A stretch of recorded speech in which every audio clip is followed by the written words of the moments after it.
Good afternoon and good morning, everyone. Thanks so much for joining us for our session today in the Think ND series, the wine and the science of business of wine, spirits, and beer. I'm very excited. Today, we're going to be talking about one of my favorite topics, which is marketing and trends and innovations within the industry. So my name is Joe Sweeney. I'm an assistant teaching professor in the Mendoza College of Business. I teach in the management department. I also serve as the academic director of the MBA program here at Notre Dame, and I'm fortunate enough to be able to teach a wine business class within the MBA program. Prior to joining the university, I spent about 6 years in the industry, a couple of years on the production side of the industry, and about 4 years doing wine marketing for a couple of different companies. So excited to have all of you with us today, and excited to dive into the topic. Before we get into that, a couple of housekeeping notes. As we look at some of our upcoming events and some of the unique opportunities that the Think ND team is putting together. So I want to share a couple of those reminders just as we get started here. Coming up soon, we've got a number of different series that we're looking at. So the next in this series is going to be focusing on state of the industry, wine, spirits, and beer. We'll have a new series coming up called Have Wine Glass Will Travel, Wines of the World. That's very exciting for me as well. Love the combination of wine and travel together. And also looking forward to the new People's Brew series focused on the science and business of beer. Looking forward to that as well.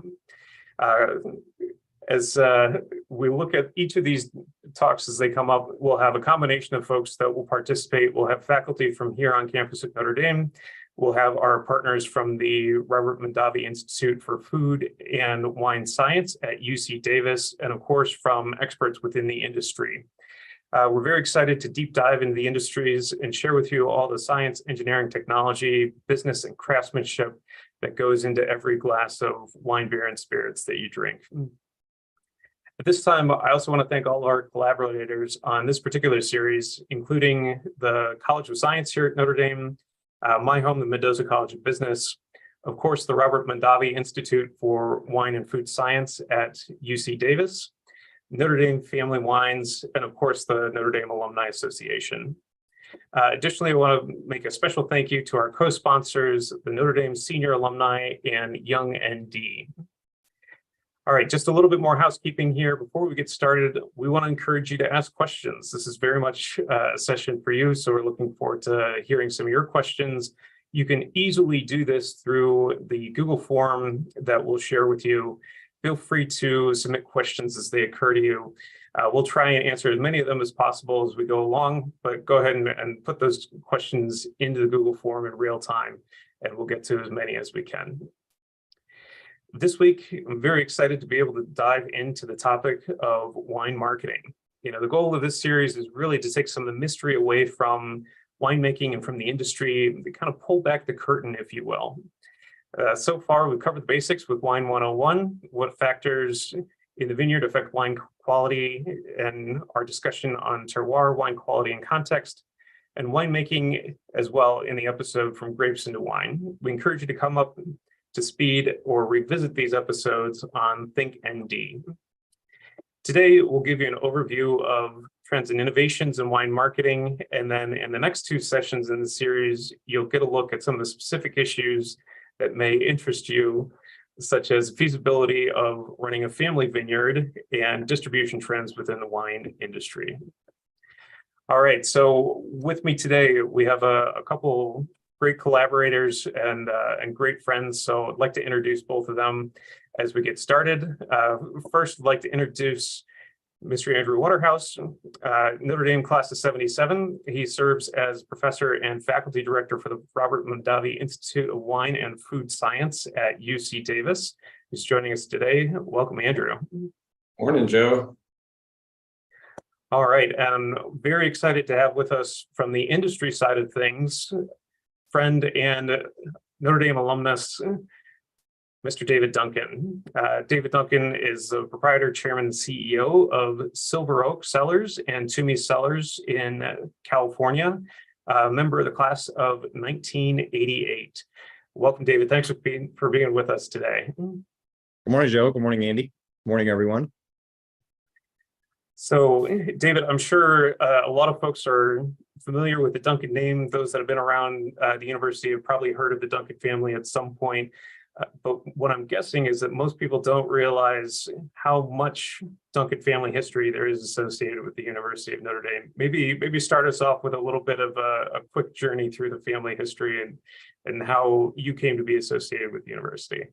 Oh, great. Well, thank you. It's an honor and it's a long history. My grandfather actually was a minion at Notre Dame and graduated from the university in 1912. My grandfather was born in the 1800s. I'm the baby of the baby of the baby, as we say in our family. And then my father was a graduate, class of 52. And then, where do you go when you grow up in a Notre Dame family? You go to Notre Dame. So, I'm class of 88. My aunt was one of the first women to graduate from Notre Dame. My brother graduated a couple of years after Andy.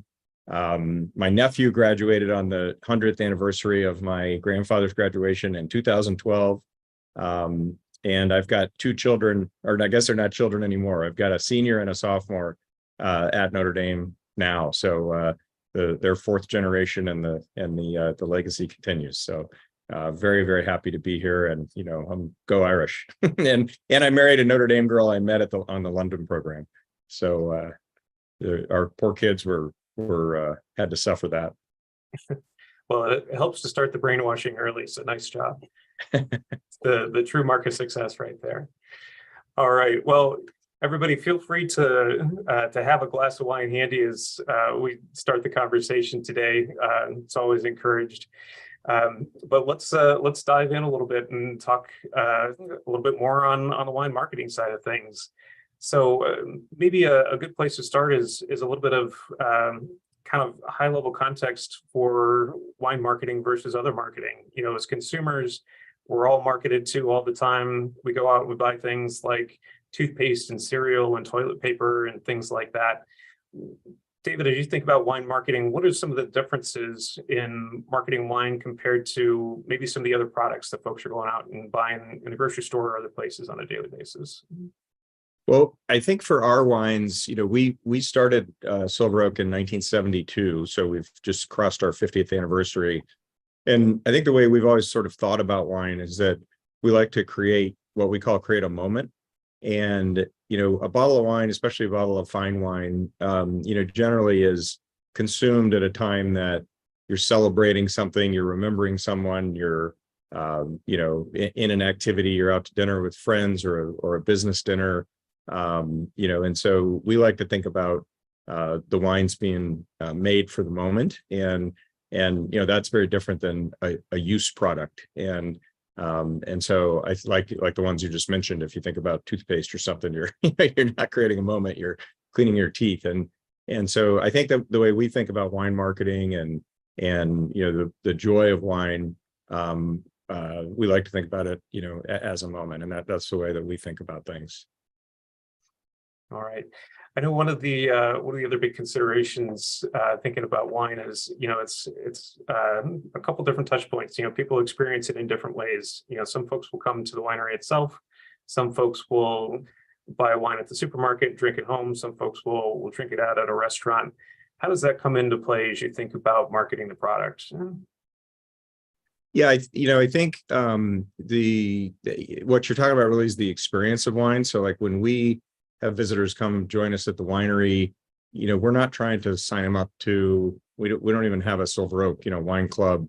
We do have a Twomey membership, but, we're not trying to sign them up or sell them something necessarily that day. We want them to have their experience, have a great memory, and, hopefully have a joyful time, and then go back, and when they're out to dinner 2 months later at a steakhouse, anywhere around the country, think, wow, we had a great time in Napa, and let's order a bottle of Silver Oak to remember that.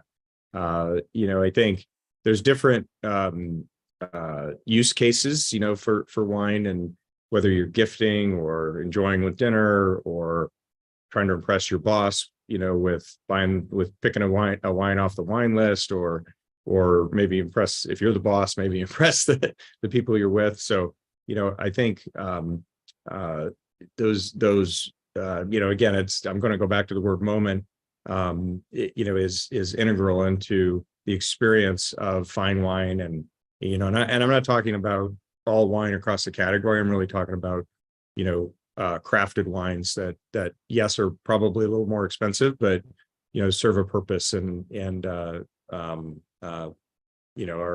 expression of the vintner's ideas and the craft that we do for, making higher end wines. Great. So as you're thinking about kind of that craft, that identity, what are some of the key things that you think about that go into your brands? Like a Silver Oak, for example, is a very powerful brand within the industry, something that's easily recognizable by a lot of folks. What are some of those key factors that go into the strength of the brand that you've built over many, many years? Joe, I think one of the things that I would say about Silver Oak in particular is the word that comes to mind right now is humility. That we're very humble about it. We have a saying at the winery, we have yet to make our best bottle of wine, and we are always seeking to improve. Last week, we ended up in the press that we purchased a new vineyard in Napa Valley. You could look that up in the San Francisco Chronicle. We didn't mean for it to hit the press, but it got there. So this was a 37-acre vineyard. This is a real-time, right now example. It's a 37-acre vineyard, predominantly Cabernet Sauvignon that will 100% go into our bottle, and is a really wonderful site in a special place that the vineyard came for sale, and we were able to purchase it. So, that sort of constant improvement and thinking about how we can build, and we, I'll take that a step further. We have yet to make our best bottle of wine from a winemaking standpoint, but we also think about our customer experience, our packaging, our sustainability footprint, we use the expression at the winery, like, we have yet to greet our best guest, or we have yet to, make our best label, or, whatever it is. And so I think that kind of informs the way that we think about and are always striving, to question what we're doing and continue to improve. Yeah, so you touched on a couple different things that I'd love to kind of circle back and poke on a little bit more. I know the topic of sustainability is in the news a lot these days. It's something that a lot of brands are trying to leverage. You mentioned that that's something that you think about as a company. How does that come through from either from a marketing standpoint, or how do you think about sustainability more generally? I know that the winery is Napa Green and LEED certified. How do you think about those type of elements in terms of not only Silver Oak, but kind of the industry at large? For me personally, it's something that I've been pursuing since I was a kid. My brother and I were both card-carrying members of an organization called CLAW in our grade school in Denver. I actually grew up in Denver, not in Napa, and CLAW stood for Clean Land, Air, and Water. And I think I got my card when I was 10 years old. My father was a waterfowl hunter, and so if you grow up as a hunter, you're also a conservationist. So I was a Green Wing member in Ducks Unlimited. Doing fish I loved fly fish, like all those kind of things. So when I came to my leadership role at the winery, the idea of sustainability and kind of what we do, where we're using the land every year to try and grow a great crop, it's just an important thing. I think in the more modern era, like our real commitment to sustainability started in the late 90s in the vineyards, thinking about particularly for weed control, a lot of those things have changed dramatically. UC Davis has been on the forefront of thinking about soil health, and the way that we used to think about the vineyard needing to be nothing competing with the vines, but we don't do that anymore. The vineyards don't look as pretty as they used to, but or beneficial pests, or all those type of things. And then you mentioned the wineries. We had a fire at our winery in 2006 in Napa, and when we rebuilt that winery, we wanted to make it a sustainable facility, but we were also responding to this disaster. So we did the right things, and a few years later, we went back and we were able to certify the Oakville winery as LEED Platinum, which is the highest level of LEED sustainability. And then following on, we built a new winery in the Alexander Valley, which we completed in 2017. That winery is also LEED Platinum, but a different certification because it was a new build project. So I like to say we don't have the first and the second LEED Platinum wineries. We have the first and the first because there are two different certifications. We also designated the Alexander Valley Winery as a living building. And so it's not just the tasting room, it's the entire campus, our entire facility. We were able to achieve living building certification. So we actually, the Alexander Valley Winery is actually the most sustainable, wine production facility in the world. And I have to give a shout out to Andy and all the people at UC Davis, Roger Bolton and Ron and many other people at UC Davis who've really led. UC Davis was the first designated LEED Platinum winery, and Andy, with all due respect, I don't count it because they make wine in small quantities. So it's a teaching winery, but from a production standpoint, the thinking and the leadership that UC Davis has brought is something that we leaned really hard on, and it's just something that I think it's the right thing to do. It sounds a little trite, but I think that's actually the best answer. We don't really use it as marketing, and I always say don't lead with lead, being LEAD, LEED. The wine's got to taste good. We've got to make an excellent product.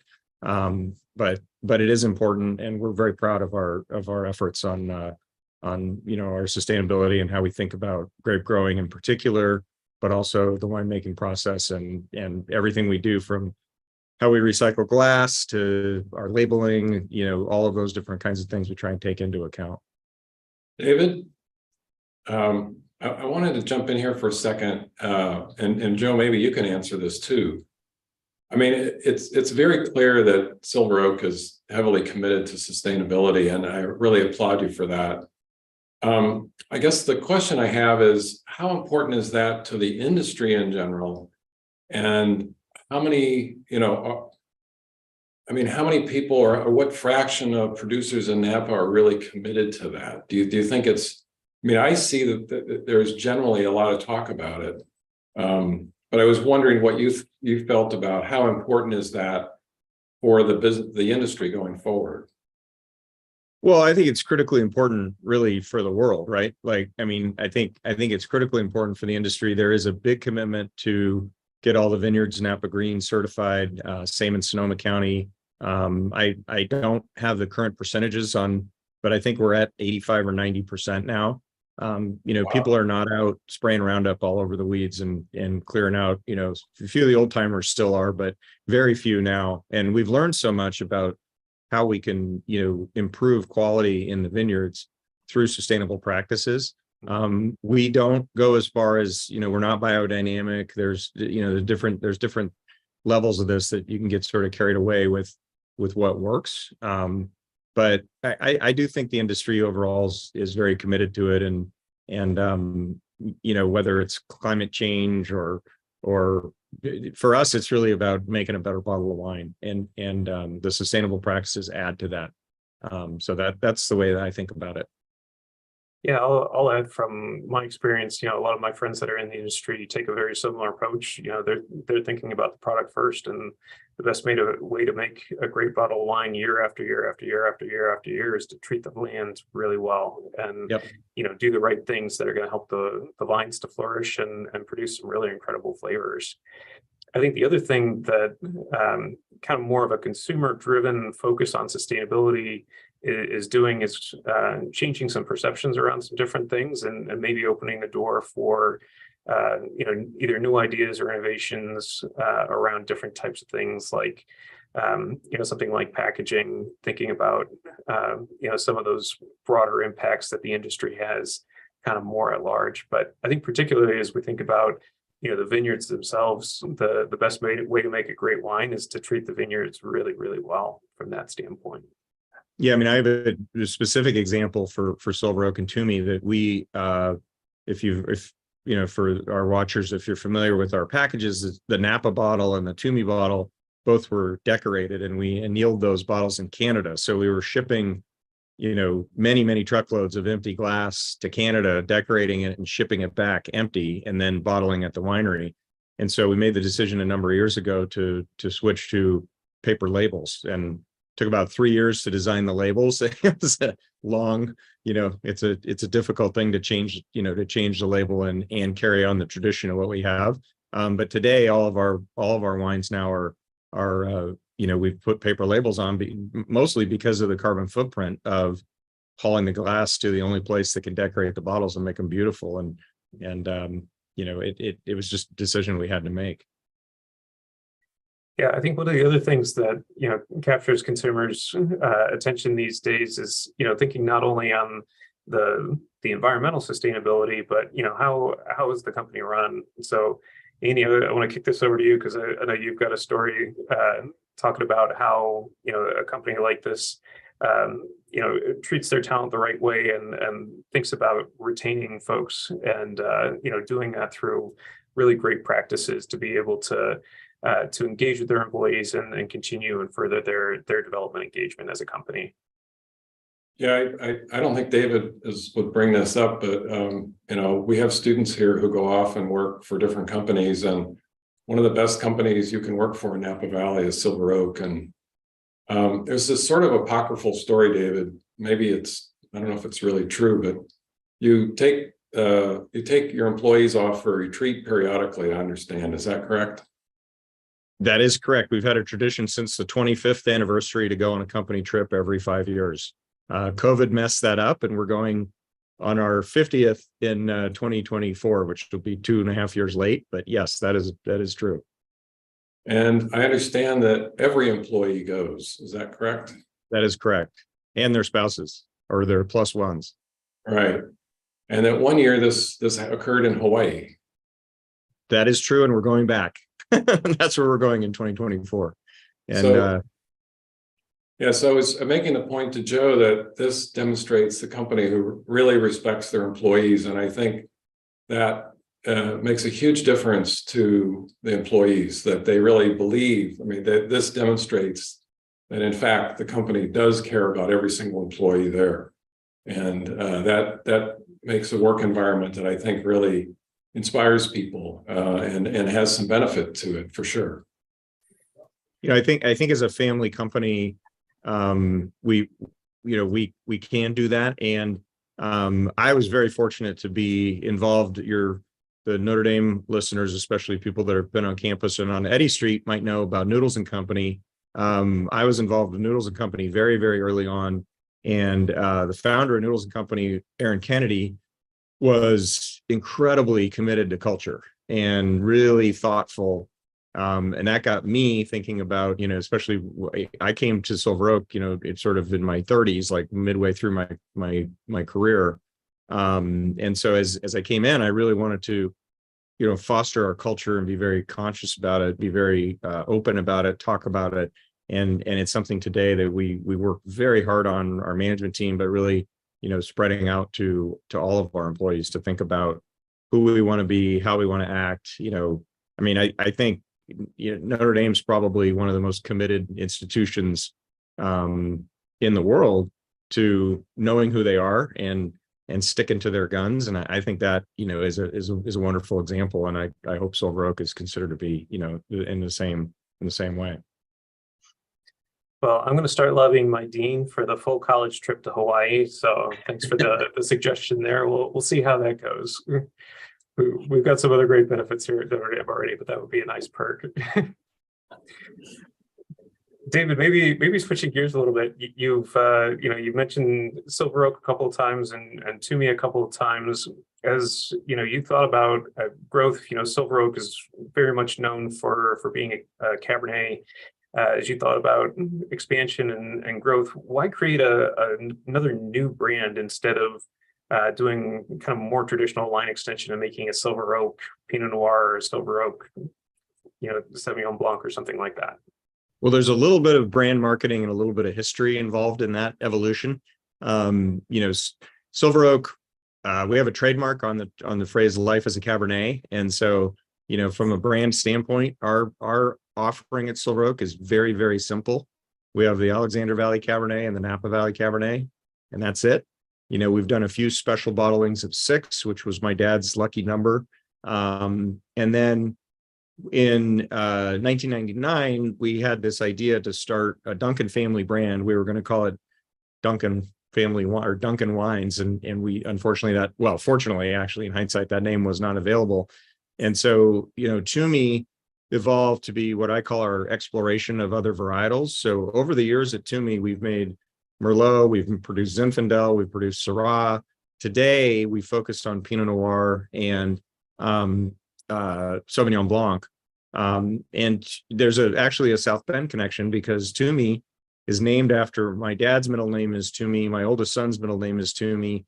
My grandmother, Velma Twomey, grew up in South Bend, and in Notre Dame lingo would be known as a townie, and met my grandfather when he was at Notre Dame, and her name was Velma Twomey. So Twomey is my grandmother's maiden name, and that's where the name comes from, and directly from South Bend. So there you go.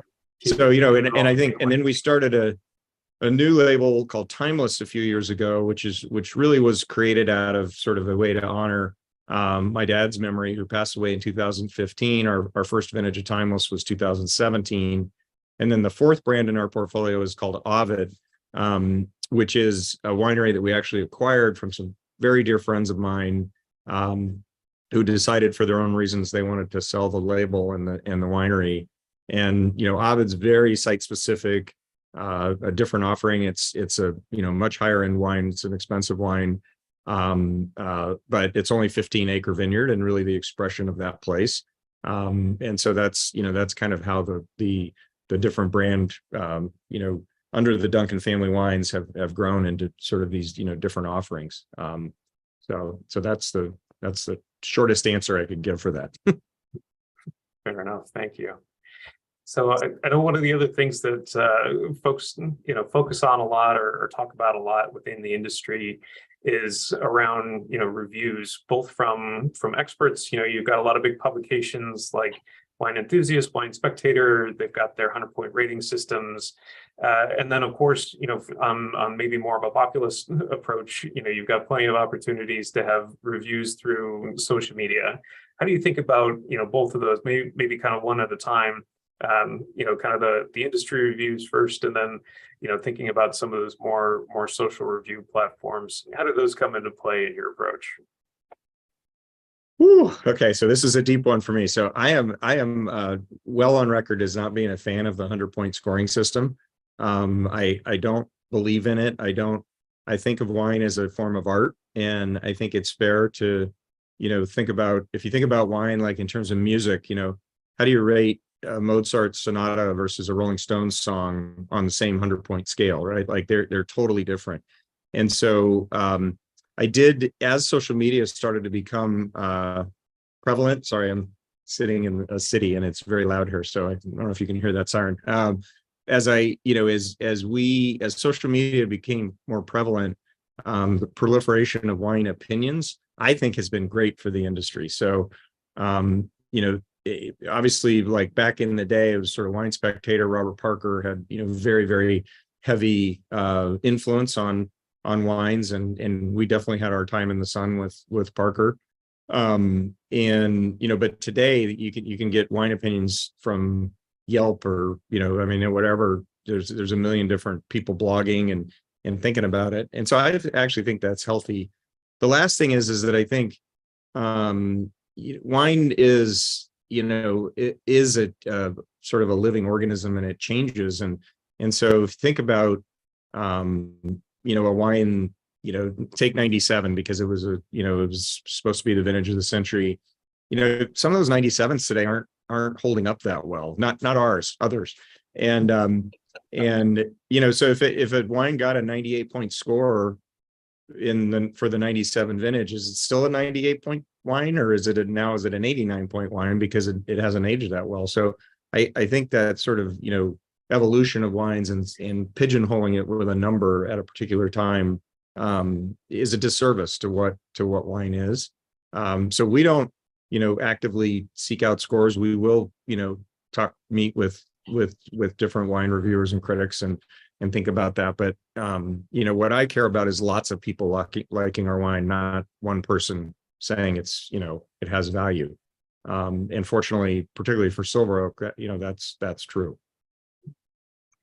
So as you think about lots of people liking the wine, I think there's a lot of kind of conversation around, younger folks maybe drinking less, maybe not getting into wine as much. Is that something that you see? Is it something that you think about? How do you think about some of those changing trends about, how much folks are consuming and the ways that they're consuming and their ability to consume? Yeah, I mean, I think part of the drinking less trend is also drinking better. And so if you're going to choose to have, a glass of wine, most people are not drinking our wine to affect their, mental status. They're drinking the wine because it's enjoyable and it goes with food. And that's very much the way that we think about it. I could share, I did dry January myself. So, I don't, we don't drink wine every single night and think about it, personally that way. But if I'm going to enjoy a glass of wine, I want something that's going to be great. And I think you see that, with the American whiskey trend, with beer. And, I like to say if people are going to pay $14 or $18 or $20 for a glass of beer, they're probably willing to pay $30 or $40 for a glass of wine, because it is a very different animal and takes a lot more to make that. So, I think the other part of your question that you didn't quite get to, but I'll address is the next generation. And there's been a lot in the press and people thinking about, the younger generations not getting into wine. I am not personally finding that to be true for our brands. All you need to do is visit our tasting room and see the demographic. Maybe it's because I'm getting older, but they're getting younger. And, I think for Silver Oak, I was concerned about that. I used to think back in the early 2000s, I was worried that, people be like, I don't want to drink that because it's my parents' wine.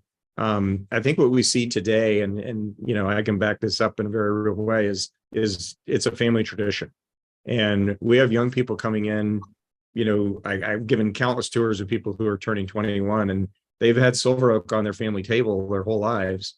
And, now they're 21 and their parents are bringing them to Napa to share their experience, not only with our wines, but, with other wines, but definitely with Silver Oak. And so, I think it's a great opportunity to continue to educate and share and have people enjoy these great products. I agree with your sentiment. Every year, my students look younger and younger, and I stay the same age. So I'm not really sure how that works, but yeah, I get where you're coming from on that. As as you're thinking about some of those moments, creating that experience, how do you think about doing that outside of what's in the glass itself? How do you think about that, both in terms of the experience that folks get when they come to the facilities themselves, when they come to the winery, or maybe some other opportunities to create experiences elsewhere? That's an interesting way to ask that question. The word that popped into my head as you were phrasing that is kindness. That we're not snobby, we're not standoffish, we don't expect you to have some level of knowledge to be able to enjoy a glass of our wine. I think whether we're doing a wine, we started this last year on our 50th anniversary. We're doing these what we're calling a dinner series around the country. And so I've had the opportunity to go, and I'm going to a number of them this year, to meet consumers with a great chef, have a great bottle of wine, and have a wonderful evening with 30 or 40 people. So, we don't need to have giant crowds. And I think, meeting people where they are in their wine journey, sharing, the love of wine and the goodness of it without, having some sort of a judgmental approach to it, which can happen, in our industry. People feel intimidated. They can't tell the difference between blueberry and blackberry, and somebody says that and it shuts you down. And so I think we think more about the enjoyment and the overall experience of wine. Again, very comparable to like art or music or those type of things. I like to say I don't like art that I think I can do. So when I see the canvas painted black that's for sale for $5 million, I don't get that. Like, I could paint a canvas black. When I see art that I really respect and love, I think, that is incredible. Like, that is something I couldn't do. And so, I think wine can be the same way, that people can experience that. I'm not an art expert, but I know what I like. And that comes to my favorite wine descriptor, which is yummy. So, wine needs to be pleasurable and delightful, and hopefully with your food. So. Yeah, I know that's something I always emphasize with my students is, never be ashamed of what you like. It's because it's what you like. Drink what you like. That's the most important thing. So, Andrew, I'm sure you run into that all the time, as well as folks are talking about taste preferences and thinking about that. What are some of the things that you do to encourage folks to kind of embrace their own journeys, their own paths as they're exploring the world of wine? Well, we used to have a large-scale wine tasting here. We taught introduction to winemaking, and at the end of the quarter, we would do a big wine tasting. For legal reasons, that ended, but as you might guess, serving wine to under 21s turned out to be illegal. But anyway, for many years we did this, and what we did was we gave students 3 white wines. And I have to admit, we selected wines which tasted very different. So we usually had a Riesling, we had a very oaky Chardonnay, and then we either had a sherry or a New Zealand Sauvignon Blanc. And we gave, the students had an ounce to taste. And then what we would do is we would have, for every wine, we would have the students call out what they were smelling, right? What are they tasting? And we would write it on the board. And we had the 3 wines on display at once. And there were several things first of all, they noticed that almost all the descriptors were different. Like for the 3 wines, they were completely different. So we were telling them they can tell the difference. These wines, white wine is not just plain white wine. There are differences between them, and they can tell the difference. And then we would have, of course, we would get some very strange descriptors. And then we would have them call out, we had them vote for, did they, which of these did they smell, right? And every time we would end up with the ones that got the high number of votes were the classic descriptors for those wines. And so they've realized from this experience that they could tell the difference, and that their experience of it was in fact similar to many other people. It was a great way to introduce students to wine, because they learned that they're able to tell the difference, and they were different. So anyway, that was one of the things we did, and I regret that we can't do this anymore, although maybe we can in the future, I don't know. But that was a very good learning experience for the students. I think, Joe, for one of the things that I like to share is, your most important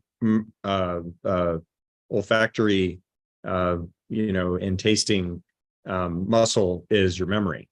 So if you're tasting a Pinot Noir and you don't know what a fresh raspberry tastes like, or if you've never picked a raspberry off of a brain, we get these giant, in California, we have, raspberries grow wild. And to me, that's always what bramble smells like. So I use bramble as a descriptor, or cardamom might be a great descriptor of a spice. But if you don't know what cardamom smells like, you can't do it. And I know that as I've been in my wine journey, I'm very fortunate to live in California, so we get very, very fresh fruit at peak times.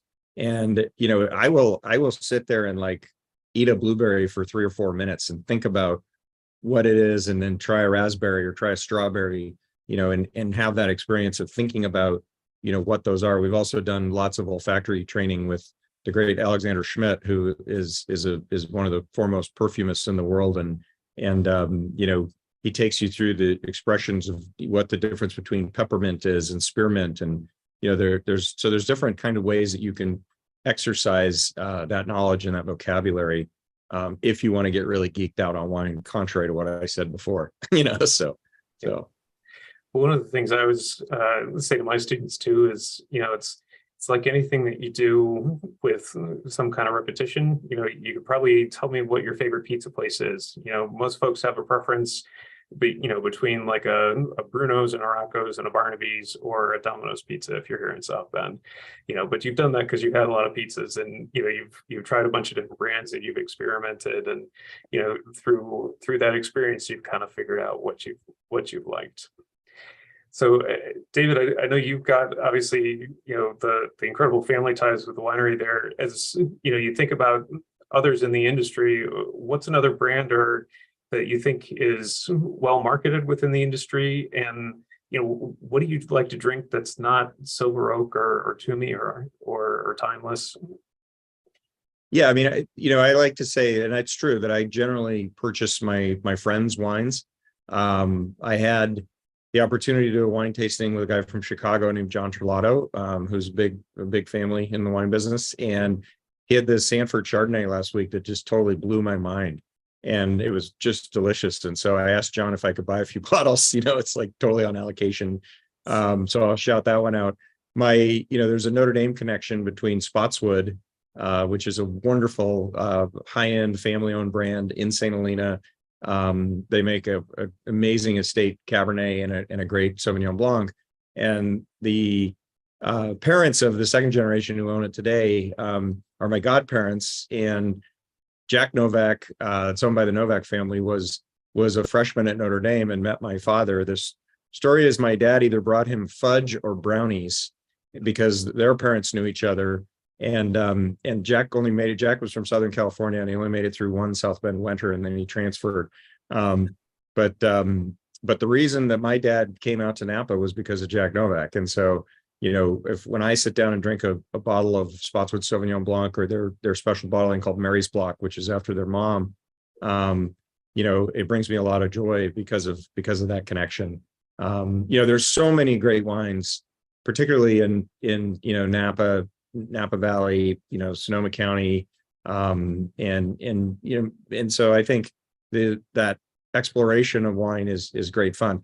The thing I have not done is, and like my brother Tim is way more into it, is think about the old world in a serious way. And I love tasting a great French wine, but I'm not that interested in knowing about every single block in Burgundy and which rows make which wines and all that kind of thing. That's beyond my capacity for wine tasting, not to mention budget.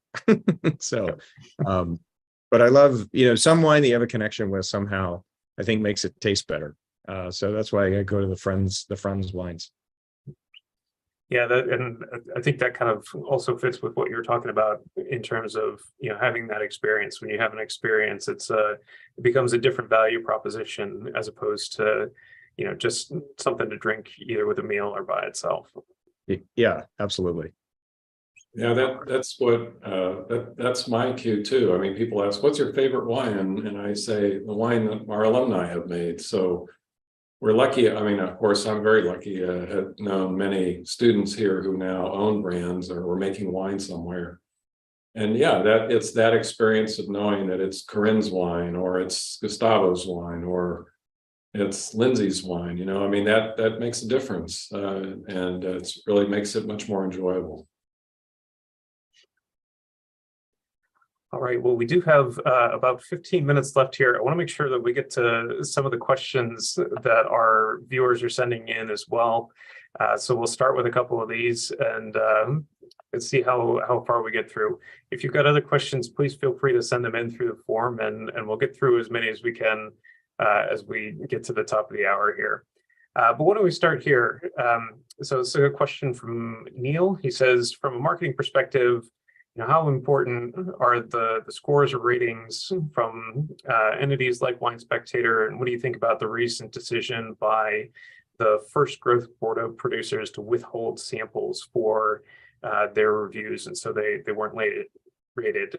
I know you shared a little bit of your perspective on ratings in general, but thinking a little bit more specifically for marketing generally, how do you think about that? I'm trying to decide if I want to tell this story or not. So, I had an experience at Wine Spectator where I had 3 of the top people taste a particular wine, and then the rating came out and all 4 scores were different. So I read the Wine Spectator. It is a fabulous publication. Again, I think the 100-point scoring system is a disservice to wine. So in general, I don't mind.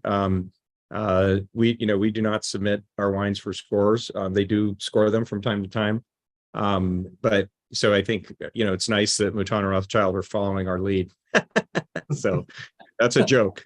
So, I think the other thing is that because of our winemaking protocols and the way we think about things, we just released our 2018 Napa. So most wineries are have released their 19s, or even some are even coming out now with their 20s, some even 21s. So we hold our wine for a much longer period of time. So for our brands, especially for Silver Oak, where we're releasing the Napa in the 5th year after vintage, the context is a little bit different, so we don't get compared in the vintage. So yeah, I mean, I think it's a great magazine to read. You can learn a lot. Their journalism is fantastic. I don't, I think back to what Andy said, like, drink what you like and go explore the wines, and very interesting to do a lineup of Sauvignon Blanc that get from 80, let's say 86 to 94 scores. Generally, like, Sauvignon Blanc won't get something higher than 94. I don't know what 100-point Sauvignon Blanc is, but taste those, get 8 wines and taste them and blind and see how you score them, and see if you could rank them in order. I almost guarantee you that nobody could rank them in the same order as the critic scored them, 1 point at a time. So those are the kinds of fun things you can do with a group of friends. Absolutely. All right, next question is from Grace. This is a great question, I think. Has the pandemic affected the way that you have to market and drive the business? So, yes, hasn't it affected us all? It's over, right? They announced it's over, so we're in the clear. I think one of the things that I would share is that many producers like us, we think about our wines being consumed at restaurants. Like, that is our main objective with our wines. And so when the pandemic happened and all the restaurants closed, my brother had a wonderful saying that he said, "We got to go fish where the fish are." And so, there was this sort of 3 to 5 month period where the old antiquated laws were not allowing restaurants to sell what we call off premise, meaning that you could take the wine away. And almost every state changed that. And dozens of states changed the direct shipping requirements for the pandemic. And so, we were able to get wines into our customers' glasses and have their enjoyment. And of course, there was a big surge of wine drinking during the pandemic, especially in the early days. So, I think the lessons that we learned out of that is, again, creating that moment, and don't judge what the moment is for the customer and for the consumer, whether they're at, I had a great experience last fall. I'll bring this back to Notre Dame, where I brought 6 bottles of Alexander Valley to a tailgate. I think it was for the Clemson game. And about an hour before the game, the 6 bottles of wine were like sitting there unopened. And I said to somebody who was at the tailgate with me, it was a big tailgate. And I said, how come nobody's drinking those wines? And everybody's like, oh, they're too nice. And I was like, so I went over and I opened all 6 bottles. They were gone in like 5 minutes. So, breaking down some of those barriers is something I think the pandemic actually helped us do, and think about things in a different way. I also went out to dinner last night with my wife, and we had a nice bottle of wine, and God, it was good to be out, and no masks, and so, I'm not asking for it to come back. That's for sure. Same here. I know from the experience standpoint, I run into that all the time as well, where folks get afraid to open a nice bottle in a setting that maybe they don't think is worthy of the setting. But if it's right to you, it's right to you. So if it's a great bottle of wine and you're eating it with a pizza that you had delivered to your house, there's nothing wrong with that. Yeah, I like to say, don't let the moment define the wine. Let the wine define the moment. So. If you're drinking Alexander Valley at a tailgate, that's a hell of a tailgate. That's absolutely. I need to start coming to your tailgates. All right. Question from a couple questions here. A packaging question, specifically, would you ever consider using a screw cap for Silver Oak? So that is a great question. So we do use a screw cap for our Sauvignon Blanc. And we have experimented with screw cap closures. One of the things about Silver Oak that people may not know, and you can Google this, but our winemaker in Alexander Valley is German. She's been in America for a long time. She's also American, but she wrote a paper, I think in 2009, about the dry soak cork QC method. And we do, this is beyond the scope of this conversation, but we do a lot of cork QC. And so we've gone to essentially 0%, cork closure issues at our winery. And, Christiana, her name is Christiana Schleusner. She led that effort and literally wrote the paper on it. And so, cork is a natural product that is sustainable. And so the short answer to that question is probably not anytime soon. In the industry, we call it failure rate, and screw caps actually have their own failure rate, and you can get TCA in the plastic that seals the bottle in a screw cap too. So, and then the last thing is that I talked earlier about the evolution of wine over time. That I think is an important part of wine. And in a screw cap bottle, presumably there is no oxygen exchange. In a cork bottle, there is a small amount of oxygen exchange. Andy can talk about this more intelligently than me. And that's an important thing, to let that wine evolve and the tannins to lengthen, and an older bottle of wine tastes different than a brand new bottle of wine. So I think we'll be using cork for the foreseeable future. I think I know what your answer is going to be, but I'm going to ask the follow-up anyway. Would you ever consider something other than glass? So that is a great question. So one of the things that we are working on is lighter glass and more sustainable glass. We have a pilot project going on washing and let's call it delabeling the bottles that we use in our tasting room, because right now those all go into the recycle bin. And so we are thinking about those things. I think Silver Oak in a can, probably not anytime real soon. But I think alternative packaging goes beyond, just glass versus bag versus box versus can, into, can we use lighter weight glass? Can we use more sustainably produced glass? All of those kind of things. So there's a lot to that we could spend, a whole seminar just on that topic. Well, if you end up getting the Silver Oak in the keg, let me know, and we'll make sure to get tap installed here on campus for that. Okay. All right, I think we got time for one, maybe two more questions here. Great question from Kelsey here, saying the front page of the off-duty section of the Wall Street Journal last weekend had announced the death of Merlot. Do you think that's true? And why did Twomey decide not to work with it any longer? Do you use any of the Merlot for blending for other projects, things like that? Well, I mean, one line in one movie that was totally taken out of context changed the Merlot market from about 15% of wine sales in 2003, 2004 to 2.4% was the last one that I knew. The funny thing is that all your Bordeaux wines, 75% of Bordeaux is Merlot. Like most Bordeaux wines are predominantly Merlot, and some of the greatest wines in the world are Merlot. We moved away from Merlot because we had to do a fairly substantial replanting at Soda Canyon. And we do use Merlot to blend into the Napa. And then as we started the Timeless brand, again, to honor Ray and my father and think about, that site-specific Soda Canyon, all the fruit from Timeless comes from Soda Canyon. We found it to be a better use of blending that, a pretty hefty amount of Merlot into Timeless, to think about, that wine as an expression of the site, as opposed to, trying to make a Twomey Merlot. So, we did move away from that, and it became a tough sell, and Sideways was an absolute effect, remarkable effect.